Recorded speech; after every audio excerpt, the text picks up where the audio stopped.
सुबह सुबह सविता जी अपने पति सुरेश जी के लिए चाय लेकर कमरे में गई, लेकिन उन्हें पलंग पे ना पाकर बुदबुदा उठी कि सिर्फ काम ही काम, ना अपने स्वास्थ्य की चिंता और ना ही घर की। सुबह से ही अपने ऑफिस का काम लेकर स्टडी रूम में जाकर बैठ गए हैं। बड़बड़ाते हुए सविता जी चाय का कप लेकर स्टडी रूम में ले गई, लेकिन जाकर देखा तो दरवाज़ा अंदर से बंद था। तो मन में एक शंका हुई कि सुरेश तो कभी दरवाज़ा बंद नहीं करते, आज बंद क्यों कर लिया। धड़कते दिल से सविता जी ने दरवाज़ा खटखटाया। ना खुलने पर डर के अभाव से सविता जी जोर जोर से आवाज़ लगाते हुए दरवाज़ा खटखटाने लगी। अपनी माँ का शोर सुनकर उनकी बेटी प्राची भी आ गई। क्या बात है मम्मा, दरवाज़ा क्यों खटखटा रही हो? प्राची ने पूछा तो सविता जी ने रुआंसे स्वर में कहा, देख बेटा, इतनी देर से दरवाज़ा खटखटा रही हूँ, पर तेरे पापा ना तो दरवाज़ा खोल रहे हैं और ना ही कोई प्रतिक्रिया व्यक्त कर रहे हैं। अपनी माँ की बात सुनकर प्राची भी घबरा गई और वो भी जोर जोर से आवाज़ लगाते हुए दरवाजे को पीटने लगी। पर फिर भी दरवाज़ा न खुलने पर वो दौड़कर पड़ोसी अंकल शर्मा जी के घर गई और उसे सारी बात बताई। तो उसकी परेशानी और बदहवास हालत देखकर शर्मा जी तुरंत ही उनके घर आ गई। उनके प्रयत्न से दरवाज़ा खुल गया।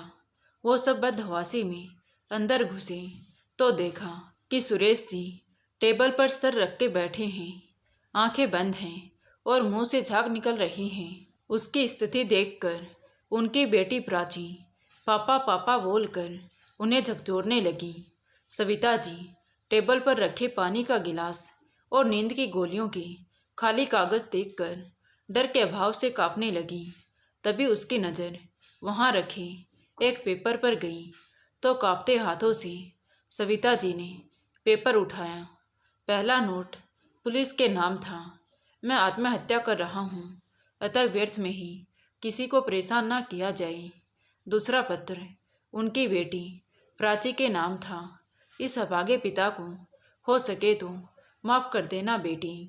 तीसरा पत्र था उनकी पत्नी सविता के नाम, जीवन को रंगीन बनाने के लिए पैसा चाहिए, जो एक नौकरी पैसा इंसान की मामूली वेतन से असंभव है और नाजायज़ तरीके से पैसा कमाना मेरे सिद्धांत में नहीं है। अब मेरे शव के द्वारा मेरे पीएफ, ग्रेजुएटी और इंश्योरेंस के द्वारा तुम्हें काफ़ी पैसे मिल जाएंगे। तुम जिंदगी भर ऐश करोगी और हो सके तो उन पैसों में से कुछ पैसे बचाकर हमारी बेटी प्राची के हाथ पीले कर देना। अब तुम अपने जीवन यापन के लिए स्वतंत्र हो मम्मा। तुम ही हमेशा पैसों के लिए पापा से झगड़ा करती रहती थी। तुम्हारी वजह से आज मुझे अनाथ होना पड़ा। तुम ही मेरे पापा की मृत्यु का कारण हो। कहते हुए प्राची जोर जोर से रोने लगी। हाँ बेटी, तुम ठीक कर रही हो। कहते कहते सविता जी कटी पतंग की तरह वहीं गिर पड़ी। फिर बुदबुदाते स्वर में बोली, ये तुमने क्या किया सुरेश? इतनी भयानक सज़ा क्यों दी मुझे?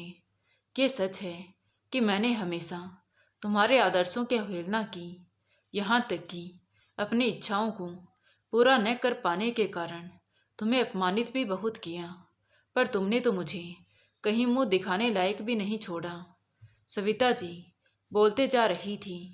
भाभी, प्राची बेटा, संभालो अपने आप को। सुरेश अभी जिंदा है, इसे जल्दी से अस्पताल लेकर जाना होगा। शर्मा जी ने सुरेश की नब्ज देखते हुए कहा। क्या?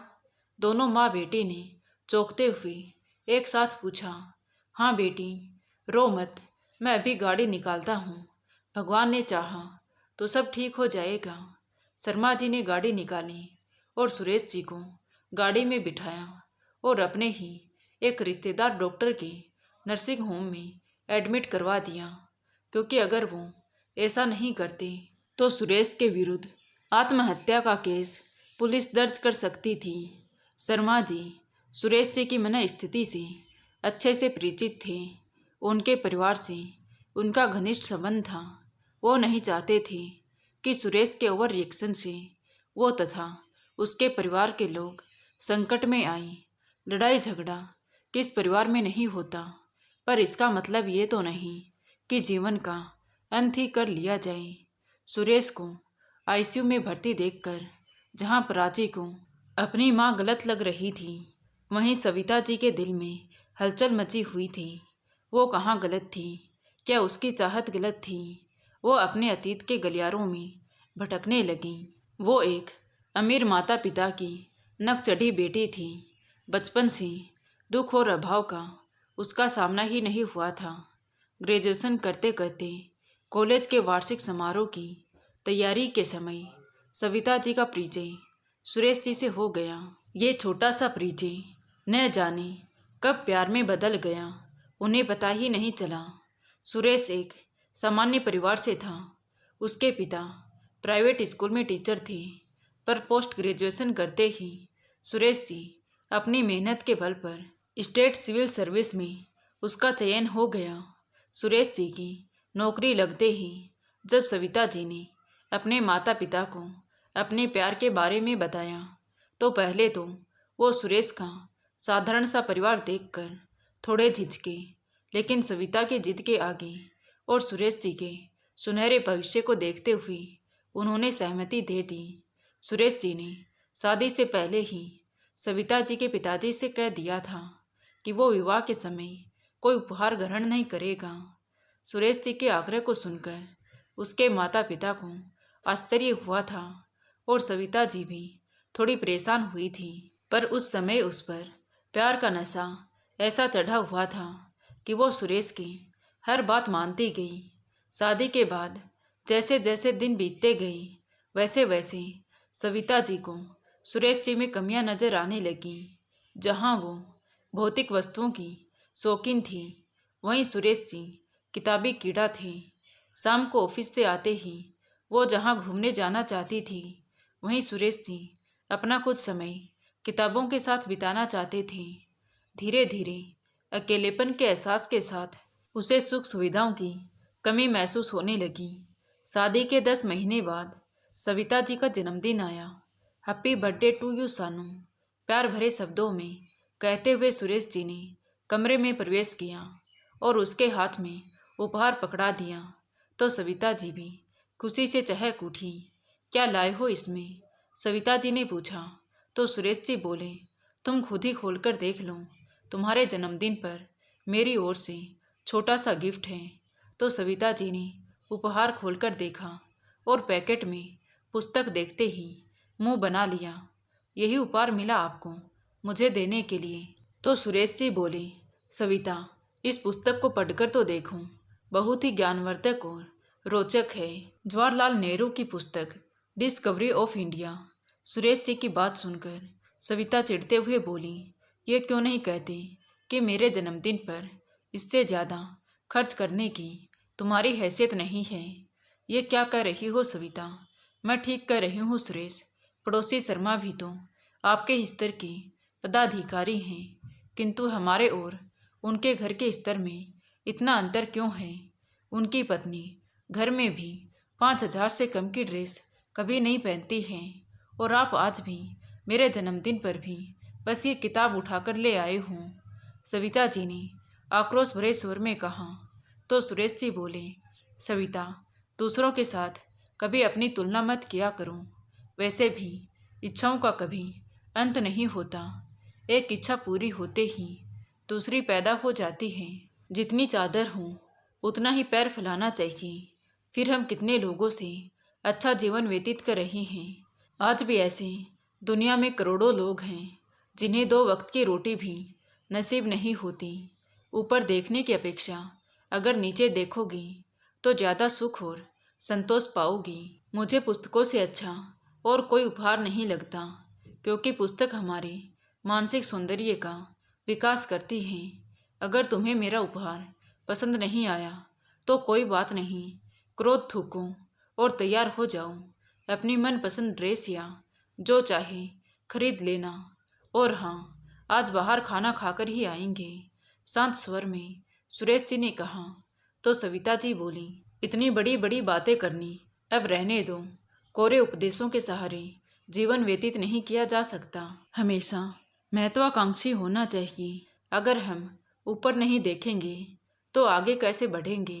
आज केवल हम दोनों हैं। मैं अपनी इच्छाओं को दबा सकती हूँ, किंतु कल जब हम 2 से 3 हो जाएंगे तब बच्चों की इच्छाओं का दमन होते मैं नहीं देख पाऊंगी। तुम्हें अपनी आमदनी बढ़ाने का प्रयास करना होगा, चाहे जैसे भी हो। मुझे अपनी सुख सुविधाओं की पूर्ति के लिए पैसा चाहिए। इतना कहकर सविता दनदनाते हुए चाय बनाने रसोई घर में चली गई और जब चाय नाश्ता लेकर आई तो कमरे में सुरेश को ना पाकर समझ गई कि वो क्रोधित होकर कहीं बाहर चले गए हैं। ना चाहते हुए भी सविता जी जब तक सुरेश जी के आत्मसम्मान को ठेस पहुंचा देती थी। सुरेश जी ने उसे अपनी शादी से पहले ही अपने विचारों से अवगत करा दिया था। उसने भी तो सब देख समझकर ही उसे अपनाया था। फिर ये गिला शिकवा क्यों। आत्मग्लानि से पीड़ित सविता जी मन ही मन स्वयं को दोष दे रही थी कि तभी बाहर कार के रुकने की आवाज़ सुनाई दी। सामने मम्मी पापा को देखकर पल भर पहले का विषाद हर्ष में बदल गया। हैप्पी बर्थडे बेटा, मम्मी ने उसे गले से लगाते हुए कहा। थैंक यू मम्मी पापा, कितना ख्याल रखते हैं आप मेरा। क्यों बेटा, सुरेश नहीं आया अभी तक? 7 बजने को आए हैं। घड़ी की तरफ देखते हुए सविता जी के पापा ने कहा तो सविता भी आक्रोश भरे स्वर में बोली, नहीं पापा, उन्हें तो हमेशा काम की ही पड़ी रहती है, अन्य बातों से उन्हें कोई मतलब नहीं है। बेटी का गुस्सा देखकर पापा ने कहा, कोई बात नहीं बेटी, कोई काम आ गया होगा, आप जल्दी से तैयार हो जाओ, तब तक सुरेश भी आता ही होगा। तुम्हारे लिए कुछ उपहार दिलवाकर आज बाहर ही कहीं खाना खाएंगे। तो सविता जी जल्दी से तैयार होने कमरे में चली गई। 8 बजने को आ गए, लेकिन सुरेश तो अभी तक नहीं आया। इंतजार करते रहे तो थोड़ी देर बाद बाजार भी बंद हो जाएगा। देर होती देख सविता जी की माँ ने कहा, पर मम्मा, इनके बिना तो वो कहती भी तो कैसे कहती कि वो आ तो जल्दी गए थे पर नाराज होकर चले गए हैं। ऐसा कर बेटा, ताला लगाकर चाबी पड़ोस में दे चल। उसे चुप देखकर थोड़ा रुक कर मम्मी ने कहा तो पापा बोले, लेकिन ये तो उचित नहीं होगा। वो बेचारा ऑफिस से थका हारा आएगा और घर में ताला लगा देख परेशान हो जाएगा। आप कैसी बातें कर रहे हो जी। तो क्या अब हम उसकी वजह से अपनी बेटी को अच्छी ट्रीट भी ना दे पाएं? आज तो उसे जल्दी आना ही चाहिए था, मम्मी ने पापा की बात को काटते हुए कहा। तो सविता ने भी मम्मी की हाँ में हाँ मिला दी। बेटी की स्वीकृति पाकर उसके पापा भी विरोध ना कर सके। सिर्फ इतना ही बोले कि चाबी के साथ एक नोट भी पड़ोस में दे दे कि हम 5 स्टार रेस्टोरेंट में खाना खाएंगे, वो भी वहाँ आ जाए। तो सविता भी घर की चाबी और एक नोट देकर अपने मम्मी पापा के साथ रेस्टोरेंट में चली गई। सुरेश रात को जब लौटा तो ताला लगा देखकर समझ नहीं पा रहा था कि क्या करे। तभी पड़ोसी शर्मा जी की बेटी उसे चाबी देते हुए बोली, अंकल, आंटी अपने मम्मी पापा के साथ कहीं गई है, वो ये चिट्ठी आपको देने के लिए कहकर गई है। तो सुरेश जी ने चाबी लेकर ताला खोला और अंदर आकर पत्थर पढ़कर देखा तो वो बौखला गई। रेस्टोरेंट में इंतजार करेंगे, जब घर में ही इंतजार नहीं कर सके तो बाहर क्या करेंगे। सब दिखावा है, ढोंग है, जिसके लिए पैसा ही सब कुछ हो वो किसी की मान मर्यादा की परवाह क्यों करेगा। मन ही मन सुरेश जी बुदबुदाए और फिर अपने कमरे में जाकर सो गए। लेकिन तिरस्कार और अवहेलना के कारण उन्हें नींद भी नहीं आ रही थी। करीब रात के 11 बजे घंटी बजी। दरवाज़ा खोला तो सविता अपनी मम्मी के साथ दरवाजे पर खड़ी थी और उसके पापा गाड़ी से कोई सामान उतरवा रहे थे। बेटा, हमने बहुत देर तक तुम्हारा इंतज़ार किया था। ऐसा भी क्या काम आ गया था कि तुम सविता के जन्मदिन पर भी समय से घर नहीं आ पाई? तुमने खाना खाया या नहीं? मम्मी ने अपनत्व दिखाते हुए पूछा। तभी सविता के पापा भी आ गए और बोले, माफ़ करना बेटा, तुम्हारी अनुपस्थिति में हम सविता को लेकर चले गए, किंतु तुम्हारे ना रहने से किसी को भी अच्छा नहीं लग रहा था। हम सभी ने तुम्हें बहुत मिस किया। हमारी ओर से सविता के जन्मदिन पर मामूली उपहार है। अच्छा, अब हम चलते हैं, काफ़ी रात हो गई है, अब तुम लोग भी आराम करो। इतना कहकर वो दोनों चले गए तो सविता जी ने खुशी से चहकते हुए कहा, लगता है तुम्हारा क्रोध अभी शांत नहीं हुआ है, लेकिन ये देखो, मम्मी पापा ने कलर टीवी और म्यूजिक सिस्टम उपहार में दिया है। सविता, तुम्हें इतने कीमती उपहार नहीं लेने चाहिए थे। अब तुम्हारी शादी हो गई है। सुरेश जी ने टोका तो सविता जी बोली, क्यों नहीं लेने चाहिए थे? मैं उनकी पुत्री हूँ, उन्हें देने का अधिकार है और मुझे लेने का। और वैसे भी तुम तो इतने महंगे उपहार दिलवा नहीं सकते हो। ये सुनकर सुरेश जी कुछ नहीं बोले और गुस्से से अपने कमरे में जाकर लेट गए। तो सविता जी ने भी उसे मनाने की कोशिश नहीं की। समय अपनी रफ्तार से चलता रहा। इसी बीच उनके प्रेम की डोर को मजबूत बनाने आ पहुंची उनकी प्यारी बिटिया प्राची। प्राची की मधुर मुस्कान ने उनके जीवन में मिठास पैदा कर दिया था। आपसी क्लेश छोड़कर अब वो बेटी में ही अपना सुख चैन ढूंढने लगे थे। जैसे जैसे वो बढ़ रही थी, सविता जी को उसके दाखिले की चिंता सताने लगी। हम अपनी प्राची को बोर्डिंग स्कूल में पढ़ाएंगे, एक दिन सविता जी ने सुरेश जी से कहा। तो सुरेश जी बोले, क्यों, यहाँ क्या स्कूल खराब है? मैं भी तो ऐसे स्कूल में पढ़ा था। वो मुझे नहीं पता, आपके पिताजी के पास पैसे नहीं होंगे, पर हमारी एक ही बच्ची है और मैं उसे अच्छी स्कूल में ही शिक्षा दिलवाऊंगी। सविता, मेरे पिताजी के पास भी ज़्यादा पैसे नहीं थे और ना ही मेरे पास हैं। कान खोलकर सुन लो, मैं इतना खर्चा वहन नहीं कर सकता। मैं इतना पैसा कहाँ से लाऊं? चोरी करूं या डाका डालूं? बोलो क्या करूं? जहाँ तक व्यवधान का प्रश्न है, मेरे जैसे और अधिकारी भी हैं जिनके बच्चे बाहर नहीं, उनके साथ रहकर ही पढ़ाई कर रहे हैं। अनायास ही सुरेश जी का स्वर तेज हो गया था। तो सविता जी बोली, मैं कुछ नहीं जानती, मैं अपनी बेटी को अच्छी से अच्छी शिक्षा देना चाहती हूँ। अब मुझे नहीं पता तुम इतने पैसे कहाँ से लेकर आओगे। सविता, प्रत्येक इंसान के अपने कुछ सिद्धांत होते हैं और उन पर चलना वो अपना कर्तव्य समझता है। मेरा भी सिर्फ एक ही आदर्श है, मेहनत और ईमानदारी की कमाई, उसी में जीवन का सुख निहित है। बच्चों की उचित परवरिश अगर सिर्फ पैसों से ही की जा सकती है तो ये तुम्हारा भ्रम है। यदि तुम आकलन करोगी तो पाओगी कि पैसे वालों के बच्चे अक्सर बिगड़ते ही हैं, क्योंकि वो सोचते हैं कि उनकी प्रत्येक इच्छाएं पैसों से पूरी हो जाएंगी और वो परिश्रम से जी चुराने लगते हैं और अंत में असफल सिद्ध होते हैं। इसीलिए तुम समझने की कोशिश करो सविता, जीवन को सुखी और समृद्ध बनाने के लिए पैसा उतना आवश्यक नहीं है जितने कि संस्कार, जो बच्चों को अपने माता पिता से प्राप्त होते हैं। सुरेश जी की बात सुनकर सविता ने खींचते हुए कहा, मैं आपके समान दार्शनिक नहीं हूँ, एक सामान्य नारी हूँ। आपका जीवन दर्शन समझ पाने में असमर्थ हूँ। आज के भौतिकवादी युग में पैसा ही सब कुछ है, मैं बस इतना ही जानती हूँ। सविता, तुम्हें कैसे समझाऊं? दुनिया में पैसा ही सब कुछ नहीं होता, आदमी की अपनी इज्जत भी होती है। काश तुम मुझे समझ पाती तो मैं आज स्वयं को इतना अकेला और असहाय महसूस नहीं करता। सुरेश जी ने बुदबुदाते हुए कहा और सदा की तरह अपना सर पकड़कर बैठ गई। तभी उनकी नन्ही सी बेटी प्राची ने आकर अपने छोटे छोटे हाथों से उनका सिर ऊपर उठाया और अपने बाल सुलभ तोतली आवाज में कहने लगी, पापा, मुझे आइसक्रीम खाना है, प्लीज़ चलो ना। हाँ हाँ बेटी, क्यों नहीं, चलो अभी चलते हैं।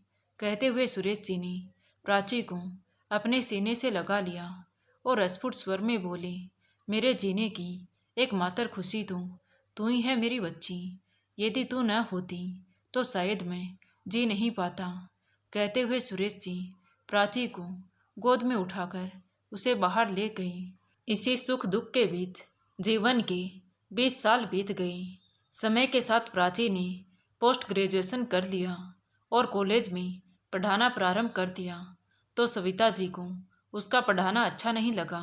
वो चाहती थी कि प्राची सिविल सर्विस जैसे सम्मानजनक पेशे को अपनाए, जबकि प्राची पीएचडी कर शिक्षा के क्षेत्र में ही आगे बढ़ना चाहती थी। लेकिन सविता की जिद के आगे प्राची की एक ना चली और उसने सिविल सर्विस की तैयारी शुरू कर दी। अब बात आई प्राची के रिश्ते की, तो एक दिन जब लड़के वालों से बात करके सुरेश जी घर लौटे तो सविता जी ने उनके सामने चाय रखते हुए पूछा, कहीं बात बनी क्या? बात क्या बनेगी, जहाँ भी जाओ यही पूछते हैं, कितना लगा सकोगे? 30-35 लाख से कम की कोई बात ही नहीं करता, सुरेश जी ने कहा। तो सविता जी बोली, मैं तुमसे इसीलिए कहती रहती थी, आज अगर हमारे पास पैसा होता तो हम अपनी बिटिया के लिए मनपसंद वर खरीद सकते थे। तुम्हारे ट्रांसफरेबल जॉब के कारण मैं नौकरी भी नहीं कर पाई। मैंने तो जैसे तैसे अपनी ज़िंदगी गुजार दी। बेटी को भी अब क्या ऐसे ही तिल तिल कर मरते देखेंगे? क्या उसकी झोली में थोड़ी सी भी खुशी नहीं डाल पाएंगे?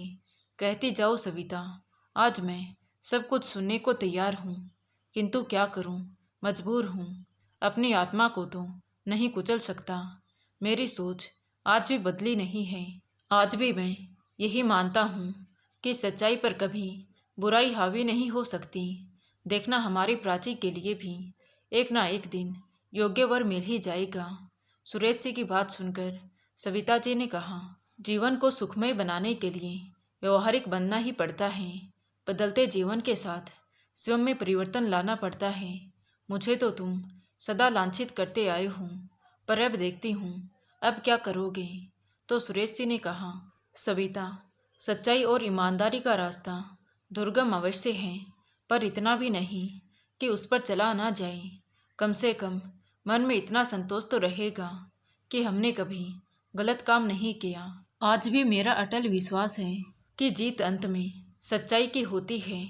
तो सविता जी ने चिढ़ते हुए कहा, हाँ हाँ, ये बड़ी बड़ी बातें करने से कुछ नहीं होगा। मेरी जिंदगी तो तुमने नरक बनाकर रख दी है, अब बेटी की जिंदगी भी नरक बनाने में तुले हुए हो। सविता जी जोर जोर से बोलती जा रही थी तो प्राची ने आकर दोनों को चुप कराया। प्लीज मम्मी पापा, आप लोग मेरे लिए झगड़ा मत करो। मुझे अभी शादी नहीं करनी। मेरी मंजिल शादी नहीं, मेरा करियर है। तो दोनों चुप हो गए। पर अगले ही दिन ये घटना सच हो गई। सहन शक्ति की भी एक सीमा होती है। शायद वो सीमा आज समाप्त हो गई थी, वरना एक आदर्शवादी और अपने सिद्धांतों के पक्के सुरेश जी ऐसा कदम कभी नहीं उठाते। सोच सोच कर ही सविता जी पश्चाताप की अग्नि में जल रही थी। आंखों से आंसुओं की अविरल धारा बह रही थी और मन ही मन यही कह रही थी, मुझे माफ़ कर दो सुरेश, बस एक मौका और दे दो, इस बार तुम्हें निराश नहीं करूँगी। तभी वहाँ प्राची रोते हुए आई और बोली, मम्मा पापा इस दुनिया में नहीं रहे, वो हमें छोड़कर चले गए हैं और ये सब आपकी वजह से हुआ है मम्मा। मैं आपको कभी माफ़ नहीं करूँगी। आपकी वजह से आज मेरे पास पापा नहीं हैं। कहते हुए प्राची जोर जोर से चीख पड़ी, ये तुम क्या बोल रही हो बेटी? ऐसा नहीं हो सकता, तेरे पापा हमें छोड़कर नहीं जा सकते। कहते हुए सविता जी दौड़कर अंदर गई तो सामने सुरेश जी को लेटा हुआ देखकर उससे लिपटकर जोर जोर से रोने लगी। ये क्या किया सुरेश तुमने? माफ़ी का एक मौका भी नहीं दिया मुझे। प्लीज़ सुरेश, मुझे माफ़ कर दो, वापस आ जाओ।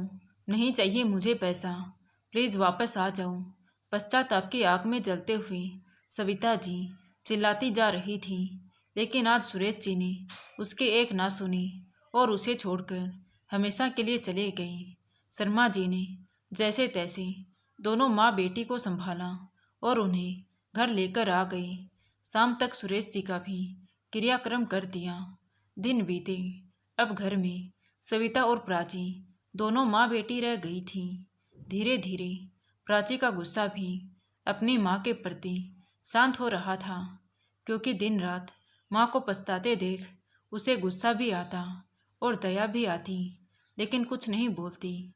समय अपनी रफ्तार से चलता रहा कि एक दिन प्राची का रिजल्ट आ गया। एक बार लगा कि पूरे घर में खुशियां छा गई हैं।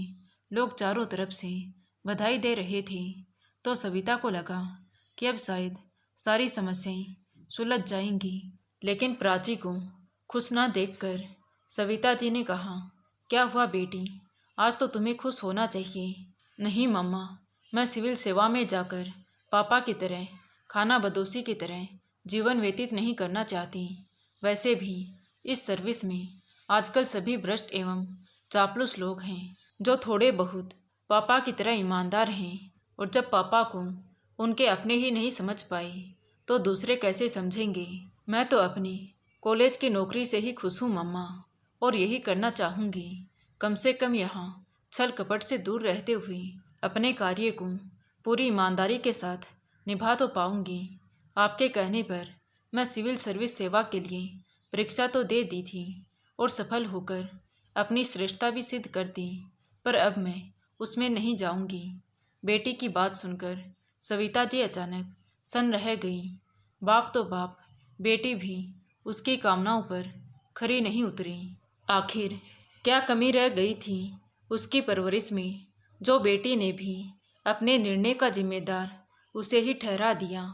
आज सविता जी पछतावे की आग में जल रही थी, लेकिन बेटी को कुछ नहीं बोल पाई। और प्राची भी पीएचडी कर कॉलेज में पढ़ाना शुरू कर दिया। कुछ दिन बाद प्राची को भी कॉलेज में अपने साथ पढ़ाने वाले हम उम्र लड़के से दोस्ती हो गई। जब उसने अपनी पसंद के बारे में सविता जी को बताया तो सविता जी ने कहा, लेकिन बेटी, मैंने भी मनपसंद की शादी करके पूरी जिंदगी दुख झेले हैं और वही काम तुम करने जा रही हो। तो प्राची ने अपनी माँ को समझाते हुए कहा, मम्मा, पापा भी आपको समझाते समझाते इस दुनिया से चले गए, लेकिन आपने उनकी एक ना सुनी। आपकी सोच गलत है। आप पूरी जिंदगी पैसे के पीछे पड़ी रही, लेकिन पैसा ही सब कुछ नहीं होता। इंसान की अपनी इज्जत भी होती है। अपनी पसंद से शादी करना कोई बुरी बात नहीं है, लेकिन उस रिश्ते को समझना और निभाना दोनों पर निर्भर होता है। माना कि पापा सरकारी नौकरी में न होकर एक सफल बिजनेसमैन होते, तब क्या आप दोनों के बीच कभी कोई समस्या ही नहीं आती? क्या आपकी माँ को आपके पापा से कभी शिकायत नहीं थी? क्या आपकी भाभी को आपके भैया से कोई शिकायत नहीं है? समस्या हर जगह है मम्मा। हर व्यक्ति के जीवन में समस्याएं हैं, लेकिन उन समस्याओं से निपटकर आगे बढ़ते जाना ही जीवन है मम्मा। बेटी की बात सुनकर सविता जी की आंखें भर आई तो प्राची ने सविता जी के आंसू पोंछते हुए कहा, अभी पछताने से कोई फायदा नहीं है मम्मा, लेकिन आप ये मत सोचना कि आप अकेली रह जाओगी। मैं आपको कभी अकेला नहीं छोड़ूंगी, हमेशा अपने साथ रखूंगी। कुछ ही दिनों में घर में शहनाई बज उठी। शादी समारोह के बीच अपनी बेटी दामाद को हंसते देख सविता जी सोचने लगी कि शायद यही उसके जीवन का पहला सही निर्णय है। आज उसे अपने पति सुरेश जी के कहे हुए शब्द बार बार याद आ रहे थे कि सच्चाई पर कभी बुराई हावी नहीं हो सकती, हमेशा जीत सच्चाई की होती है। देखना, हमारी प्राची के लिए भी एक न एक दिन योग्य वर मिल ही जाएगा। हर अंधेरे के बाद उजाला जरूर आता है। सोचते हुए सविता जी की आंखें भर आई कि मेरी जिंदगी में तो अपनी ही कमी के कारण उजाला कभी नहीं आया, लेकिन भगवान मेरी बेटी की जिंदगी में हमेशा उजाला रखना। क्या हुआ मम्मा, आप रो रही हो? पीछे से प्राची ने आवाज़ लगाई तो सविता जी ने अपने आंसू पोंछते हुए कहा, नहीं बेटी, रो नहीं रही। कल सुबह तुम चली जाओगी, बस इसीलिए आंखें भर आई। तो प्राची की भी आंखें भर आई। उसने कहा, नहीं मम्मा, तुम चिंता मत करो, मैं बहुत जल्द आपको अपने पास ले जाऊंगी। सुबह होते होते सविता जी ने भारी मन से अपनी बेटी को विदा तो कर दिया, लेकिन फिर कमरे में जाकर खूब रोई।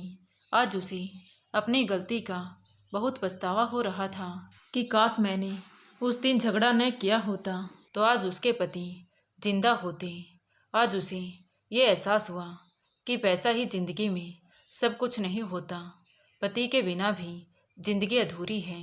आज पछतावे की आग में जल रही सविता जी के पास काश काश काश के सिवा कुछ नहीं बचा था। तो दोस्तों, आपको ये कहानी कैसी लगी कमेंट करके ज़रूर बताएं। कहानी अच्छी लगी हो तो प्लीज़ वीडियो को लाइक करें, शेयर करें और हमारे चैनल कहानी विद देवांशी को सब्सक्राइब ज़रूर करें। Thank you.